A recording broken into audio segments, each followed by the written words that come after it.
Alright, good afternoon. So this time, pag-usapan natin ang Chapter 3 or the Analyzing Public Policy. This is in line with our subject, ELEC 113 or the Policy Analysis. So the content of this discussion will include the following. We will define the policy analysis and its application. We will have the 5 types of policy analysis questions. And we will go to strategies in policy analysis, which includes prospective versus retrospective, as well as descriptive versus normative. And we have the problem finding versus problem solving. And the last one is segmented versus integrated. Okay, so let's start muna. Pag-usapan muna natin ano ba ang policy analysis. So paulit-ulit natin itong dinedefine, paulit-ulit natin itong nire-remind kung ano ba ang pinaka-aim or purpose ng policy analysis. So ang policy analysis daw is a process of multidisciplinary inquiry aiming at the creation, critical assessment, and communication of policy-relevant information.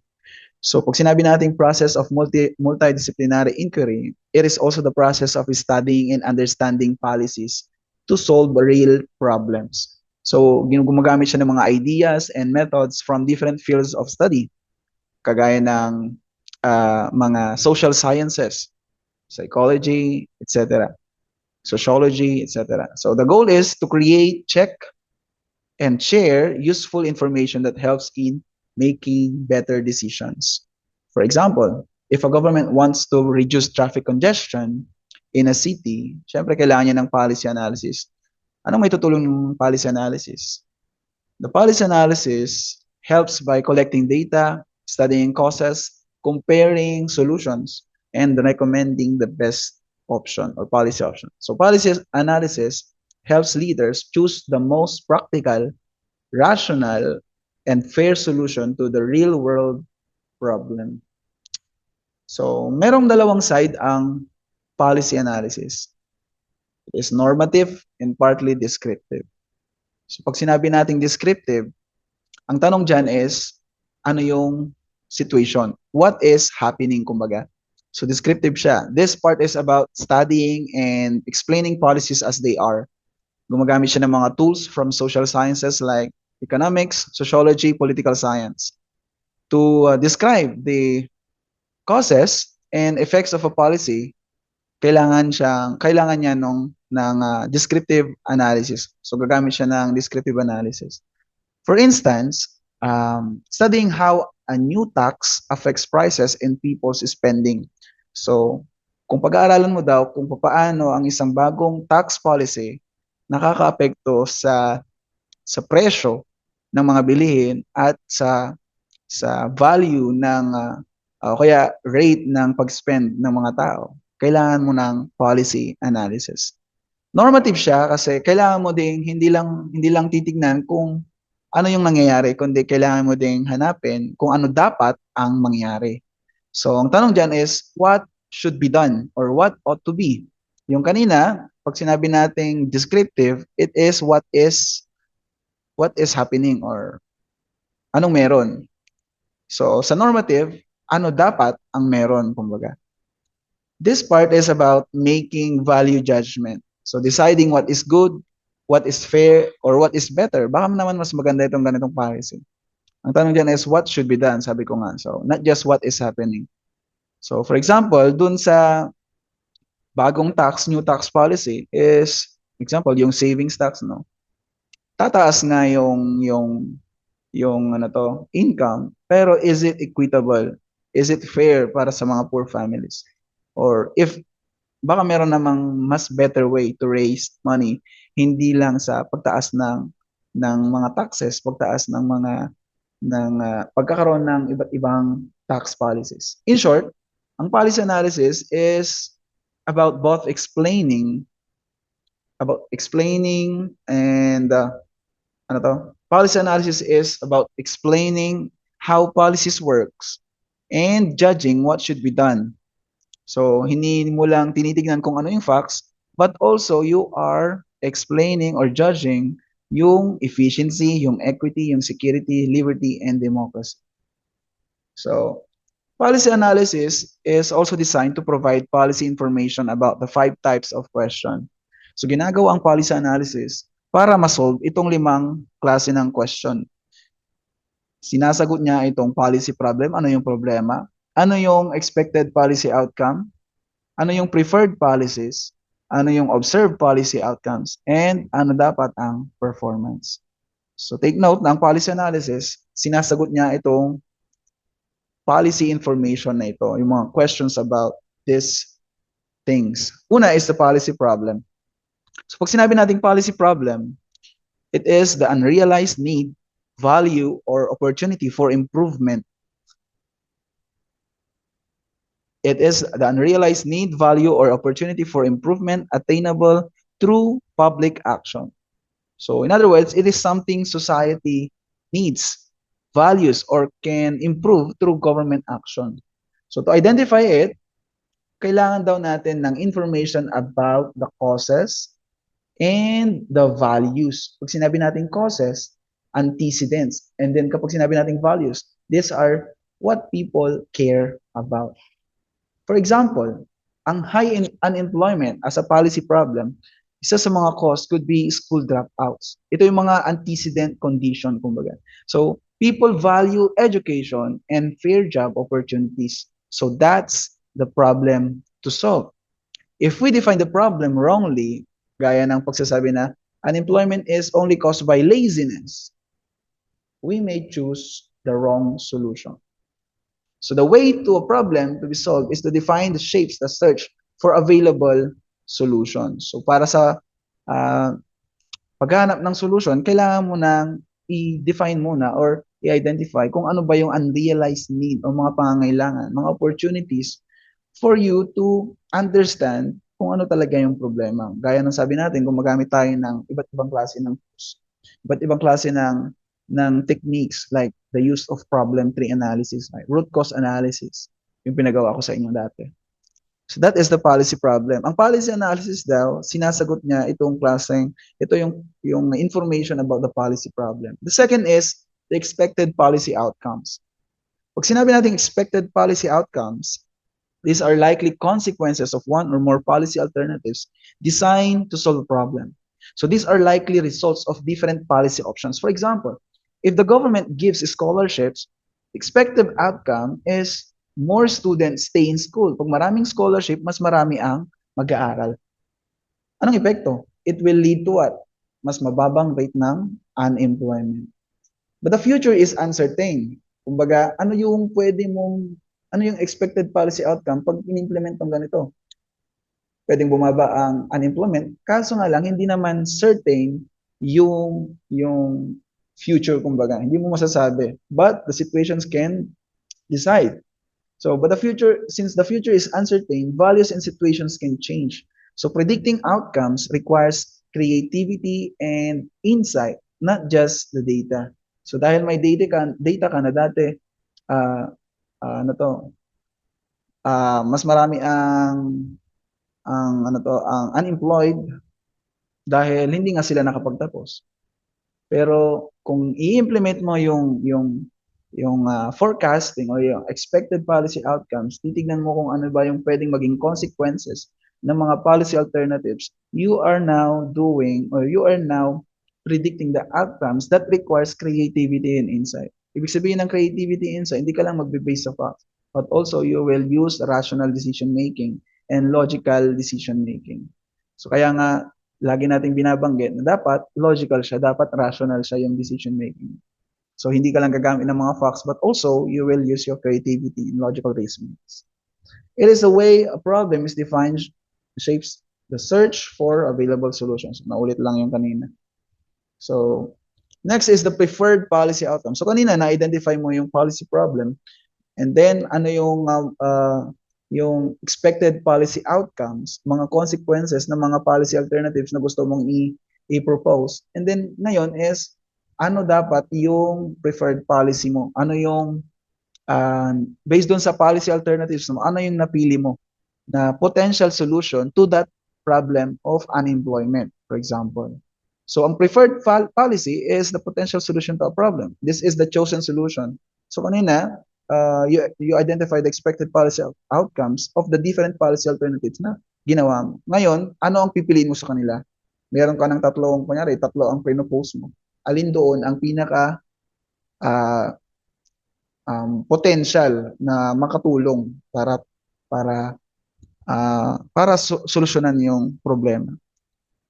So sa pagpili ng preferred policy, kailangan gumagamit siya ng facts and values. For example, uh, fact is a feeding program improve student attendance. 'Di ba? Ang problema natin kanina, ang policy problem kanina is unemployment. At ang dahilan natin bakit maraming unemployment is maybe because maraming hindi nakakapag-aral, hindi natatanggap sa trabaho kasi walang pinag-aralan. Bakit hindi sila nakapag-aral? Maybe hindi sila pumapasok. Bakit hindi sila pumapasok? Kasi nga, ang fact is pwedeng uh, wala silang baon, hindi sila kumakain, wala silang pangkain, kumbaga. So that's the facts. You can base it on data. You can base it on different research data.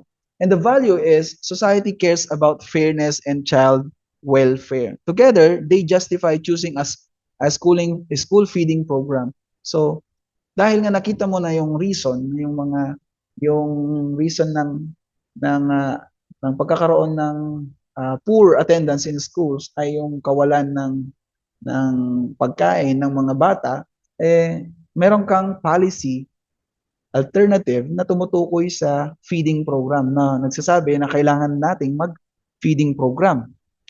Potential solution to the problem about unemployment is a feeding program for students or child para sa mga bata kasi nga hindi sila pumapasok kasi walang laman ng tiyan. Walang pangkain, kumbaga. So siguro kung mayroong feeding program, magiging maganda yung attendance nila sa school. So it can be a potential solution. But maybe may mas marami pang magagandang policy alternative na ginawa ka na which is more rational and more logical para ma-address yung problem. And in selecting a preferred policy, yun nga, sabi ko kanina, it requires both facts and values. Hindi lang yung nakita mo na dahil maraming walang hindi pumapasok na estudyante, yun na, doon ka na nag-base. Hindi mo tinignan kung ano yung value or yung need ng society, need ng community. Fair ba siya? O kaya ano ba ang mas kailangan? Baka naman child welfare or fairness, kumbaga yung equity nila doon sa community. Baka naman hindi lahat ng estudyante mayayaman, hindi lahat ng estudyante mahihirap, baka mas may pangangailangan pa sila. So, ganun ang pumili ng policy na gagamitin natin to solve or to resolve a problem. After you choose the problem, the preferred policy, you are now, syempre, assuming na na-implement mo na. Ang policy analysis, hindi lang kapag nakapili ka na kapag nakapili ka na ng option mo, ng preferred policy mo, tapos na. Kailangan mo implement, kapag na-implement mo na, tapos na, hindi doon nagtatapos. So, ang policy analysis, kinakailangan din ng evaluation. So, dito papasok yung policy outcome. Ano ba ang nangyari nung in-implement yung feeding program o kaya yung policy option na pinili mo? So, observed policy outcome refers to a present or past consequence of implementing a preferred policy. So, it is information about such consequences can be produced ex post or after policies have been implemented, not only ex ante or before policies are implemented. So, in observed policy outcome, this is the real result after the policy is implemented. Not only after the policy is implemented, but also before the policy are implemented. So for example, after implementing a scholarship program kanina, at feeding program, mas bumaba ang dropout rates sa mga eskwelahan. For example, 20% ang binaba niya. And then, the problem is, sometimes it's hard to know if the outcomes was truly caused by the policy or by other factors like more job openings, appearing naturally. Kunyari, hindi naman natin, parang ngayon, mahirap intindihin, mahirap i-analyze or sabihin, mag-claim na dahil sa policy, bumaba ang rate ng dropouts. Maybe there are things na naka-apekto din doon sa sa pagbaba ng rates ng dropout. So, in observing policy outcome, marami kang pwedeng tignan. Maraming analysis ang kailangan mong gawin. So, hindi lang siya naka-base doon sa nakita mo o kaya na-observe mo, but also you are basing on different theoretical analysis na kinandak mo. So, hindi madali ang mag-policy analysis. Hindi madali ang mag-observe ng policy outcome. Ang nangyayari is kapag nag-observe tayo ng policy outcome, pag nag-evaluate tayo, nag-monitor tayo ng mga in-implement ng policies, or nagiging pseudo evaluation siya, nagiging bias siya, nagiging, dahil sa policy na to, lumaki ang, nabawasan ang unemployment sa syudad ko, parang ganun. So, kaya na, mamaya pag-uusapan natin, later on, pag-uusapan natin kung ano ba dapat ang ginagawa sa policy analysis. Itong dinidiscuss natin is just part of the questions or the contents of policy analysis na provide when we do this process, when we do this systematic process of policy analysis. So sabi niya, sa policy analysis, kailangan ginagawa mo ang observation or evaluation of policy outcomes. And kasama doon, hindi lang po after ng implementation, kundi before the implementation. Kasi kailangan mong i-justify na dati walang ganito, ngayon meron na, ganyan. So, madaming factors ang kailangan mong evaluate. That's why kailangan ng expertise pagdating sa policy analysis. The next type of information or question na ina-address ng policy analysis is policy performance. When we talk about policy performance, we are talking about the degree to which an observed policy outcome contributes to the solution of a problem. So this is about how well the observed outcomes solve the original problem. So gaano kaganda, gaano kataas ang rating niya, gaano niya na-resolve yung problema. So another analysis ang ginagawa dyan. Hindi lang po yung consequences, hindi lang po yung policy outcomes, kundi pati yung performance niya, the degree of the observed policy outcomes. Hindi lang, ay maganda, naging maganda ang buhay niya. Kailangan mo siyang i-measure, kailangan mo siyang tignan kung gaano kaganda. So that's the degree, that's the policy performance. How well the observed outcomes solve the original problem.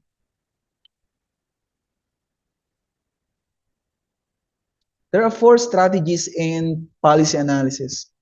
So, paano ba mas mapapadali ang pagkandak ng policy analysis? Sabi niya dito, kailangan mo ng strategy.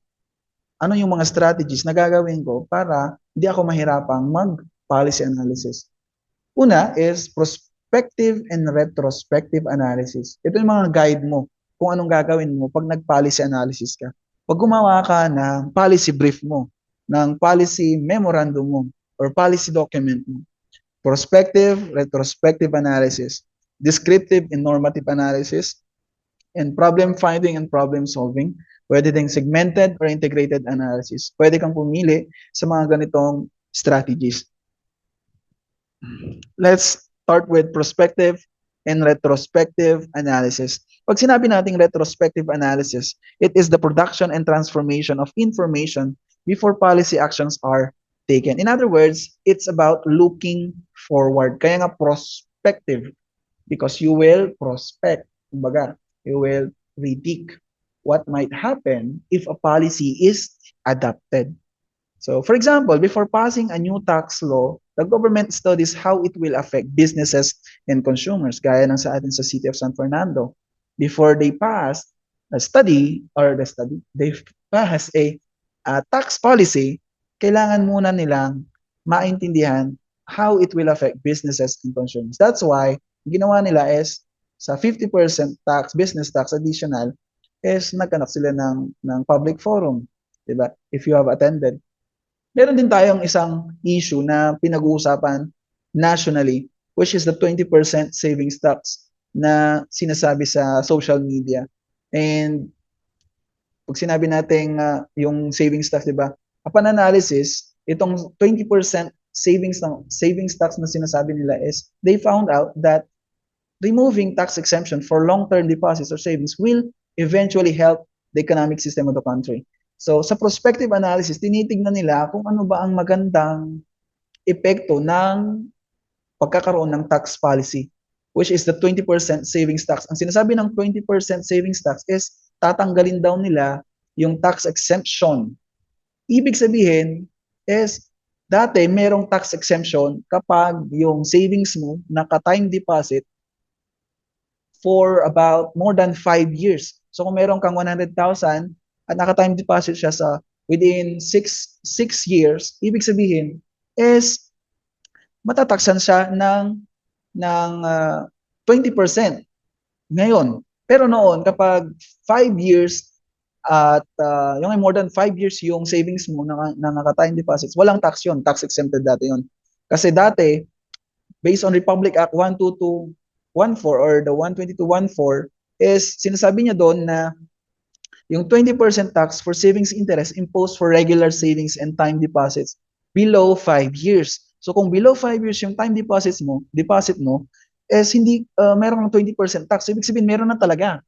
Ang wala lang dati is yung kapag mas mataas ng 5 years. So kung 5 years above, you are tax exempted dati. Ngayon, doon sa bagong batas, yung ni-revise is wala nang tax exemption for 5 years above savings. So, ibig sabihin, binigyan na ulit ng 20% tax yung mga savings na naka-time deposit or naka-regular savings for about more than 5 years. So, inimpose ulit. Dati may tax exemption, ngayon wala na. So, mali yung misleading yung ibang mga post sa social media kasi sinasabi nila na oh, may 20% tax na yung savings natin. Eh, dati na palang meron. Hindi lang natin alam. Hindi lang natin nakikita. Hindi lang pinupost sa social media. But the fact is, dati meron na talaga. Kaso nga lang, tinanggal yung tax exemption sa mga mas matagal nang naka-time deposit. So, sabi niya dito, it is a form of an ex-ante analysis. So, yun yung term pag prospective analysis. Ex-ante analysis. Ex-ante analysis. I'm not sure kung tama yung pronunciation ko. Ex-ante analysis or ex-ante analysis. Alright, so let's go to retrospective analysis. Pag sinabi nating retrospective analysis, it is the production and transformation of information after policies have been implemented. So, pagkatapos nang na-implement. So, looking backward, kumbaga.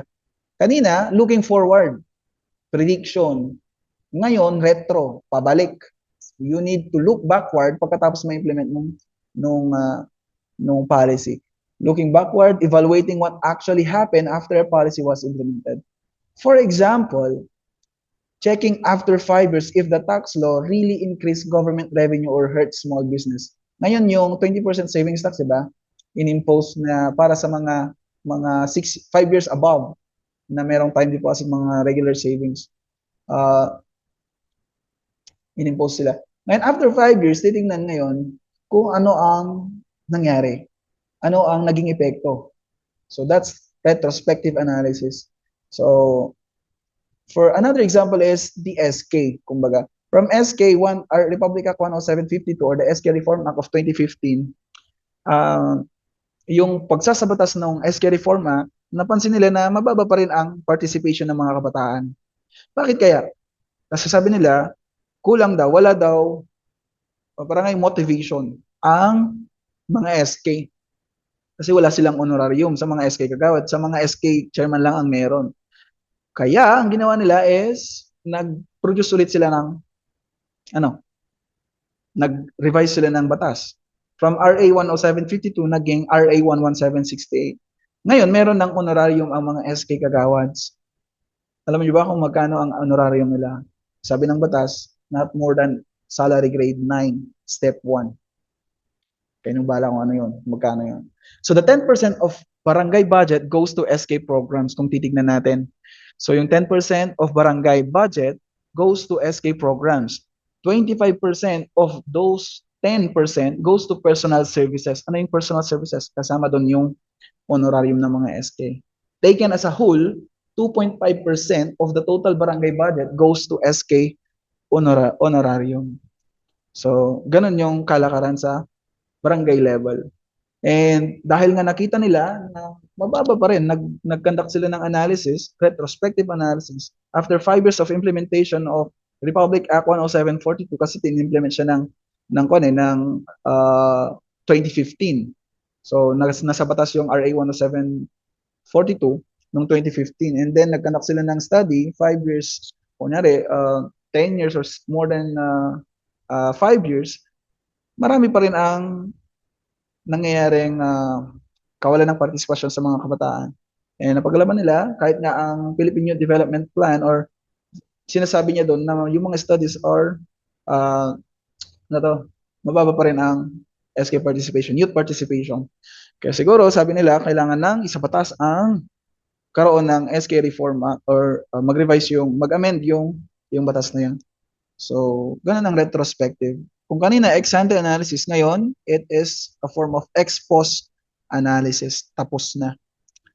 We have also descriptive and normative analysis. Pag sinabi natin descriptive, yung pinag-usapan natin kanina, it parallels descriptive decision theory, which refers to a set of logically consistent propositions that describe or explain action.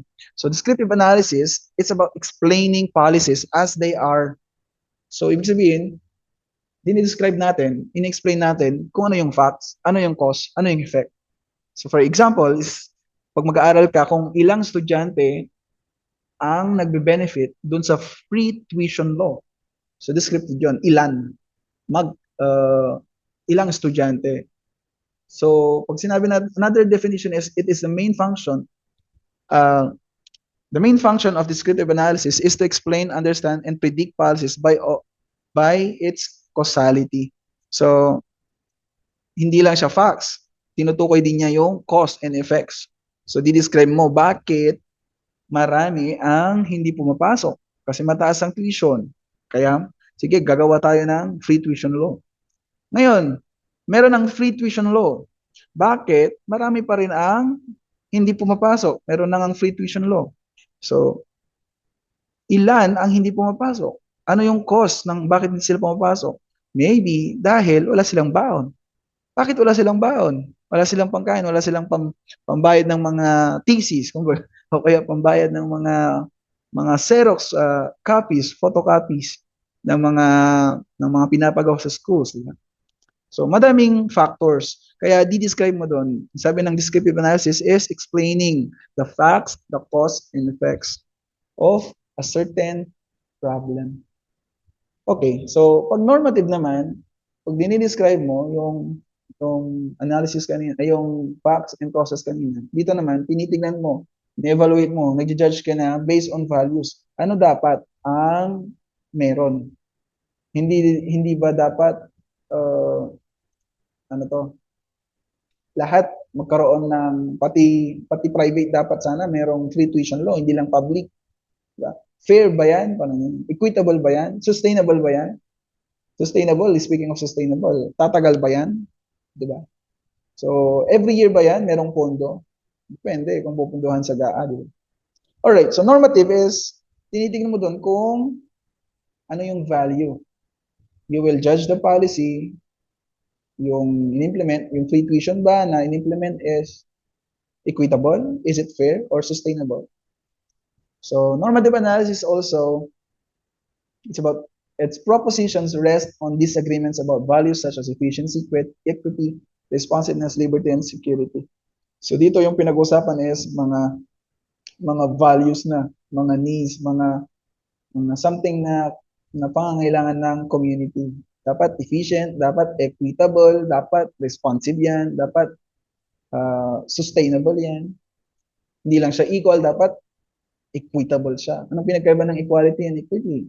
Titignan nyo dyan sa illustration, di ba? Ganyan ang difference ng equality and equity.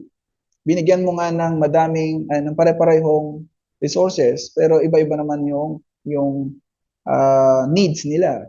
Hindi naman nila pala kailangan ng ganitong resources, binigyan mo sila ng ayuda. Mayaman pala, di ba? Hindi siya equitable. Binigyan mo ng pera o ayuda o kaya tupad yung mga teacher mayayaman, may malalaki ang sahod, hindi naman nila kailangan ng tupad. Kaya bigyan ng ang mga may pangailangan, yung mga walang trabaho. So, kailangan yung policy na i-impose natin is equitable. Kaya ang ginagawa dyan is normative analysis. Is it equitable? Is it fair? Marami sa descriptive, tatanungin mo ilan ang walang trabaho, ilan ang mahihirap. Dahil nalaman mo kung ilan, binigyan mo lahat. Yun pala, yung iba, hindi may mga trabaho na, kaya meron na mas nakapagtapos na, meron na silang pwedeng applyan, meron na silang resources, may negosyo. E binigyan mo pa rin. Yung iba wala na kasi nga binigyan mo yung hindi dapat bigyan. Parang 4-piece. Nagkakaroon ng mga 4-piece na mayayaman. Diba? Hindi natin alam. Pero ewan ko bakit walang study related, wala pa akong nakita ng study na related sa 4-piece na bakit yung iba walang parang lahat. Pati mayayaman, mayroong 4-piece din. Mayayaman. Okay. So we have the problem finding and problem solving. Pag sinabi natin problem finding, it's about what? Discovery of elements that go into the definition of problems and not to their solution. The problem finding is identifying and defining the real issue. Ano ba talaga ang problema? Problema na naman ang pinag-uusapan. Kailangan mong hanapin daw, kailangan mong tingnan, is it the problem really low student performance? Or is it lack of trained teachers? So bakit maraming bumabagsak na estudyante? Dahil ba talagang mahina talaga ang mga estudyante ngayon? Very emotional ba talaga ang mga estudyante? O kaya naman, hindi talaga trained, o kaya hindi talaga qualified ang mga teachers ngayon. O kaya hindi talaga magaling yung teacher. So, anong problema? Ano talaga yung real issue? Palagay ninyo. Diba? So, ganun. Hanapin mo anong problema. Pwedeng pareho, may problema sa teacher, may problema din sa student. So, anong solusyon? Doon mo isosolve, problem solving. So, more on conceptualization ang problem finding. Sa problem solving, syempre, susolusyon mo na. Basic. Kung lang yan, parang common sense. It is designed to solve rather than to find problems. Hindi mo nahanapin yung problem kasi nahanap mo na eh. It's more on technical analysis. Titignan mo dahil kulang siguro sa training ang mga teachers, ano gagawin mo? Isosolve mo. Paano mo isosolve? Conduct trainings. You require something for them. You create or apply solutions once the problem is defined. If the problem is lack of trained teachers, the solution may be more teacher training programs. If the problem focused on the students, ano dapat sa kanila? Yun ang gagawin mo.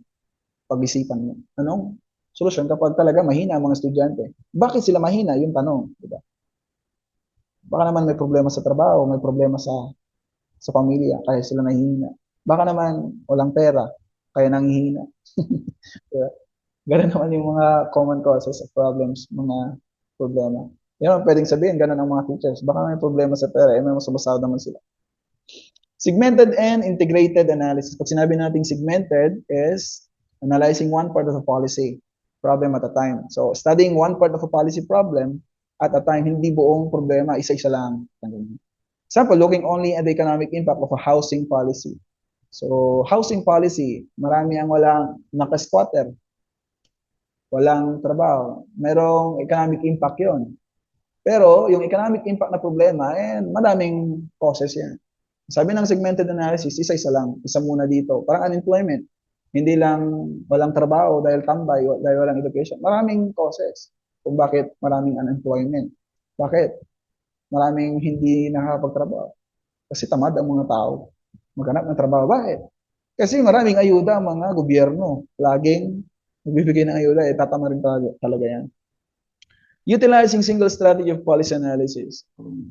Dahil isa-isa lang o kaya one part of policy at a time, hindi mo gagamitan ng napakadaming policy strategies. Mas madali siya, kumbaga, kung tutusin.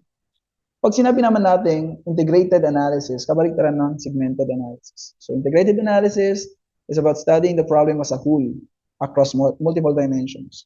So titignan mo lahat, economic, social, political, environmental impacts of a housing policy together. So kung magpapatayo ka ng madaming bahay, housing projects, ang tendency niya, ang magiging impact dapat niya kasama ang economic aspect, social aspect, political aspect, environmental impacts. So it links the four strategies of analysis. It bridges the several main pillars of multidisciplinary policy analysis. It's studying the problem as a whole across multiple dimensions. To sum up, titignan natin yan. So sabi niya, prospective versus retrospective, ang comparison niya is future versus past. So prospective, ex ante, retrospective, ex post analysis. Descriptive versus normative, facts versus values. Data versus values. Problem finding versus problem solving. Defining versus fixing. Segmented versus integrated, parts versus full. So, titignan mo, makita mo na yung difference niya.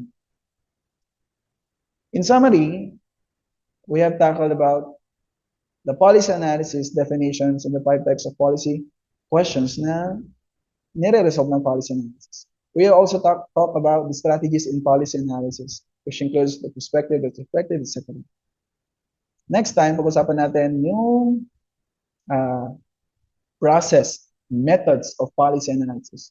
Ngayon, tinignan lang natin ano ang mga strategies na gagawin natin para hindi tayo mahirapan sa policy analysis. Pero meron din pala siyang proseso. Meron siyang methods. Anong gagawin mo? Step by step. Okay? So, kung meron kayong question, pwede nyo akong i-chat, pwede kayong mag-comment, mag-suggest, anything na gusto nyong sabihin related sa topic. Alright? So, yun lang. Thank you so much for listening. See you again next time.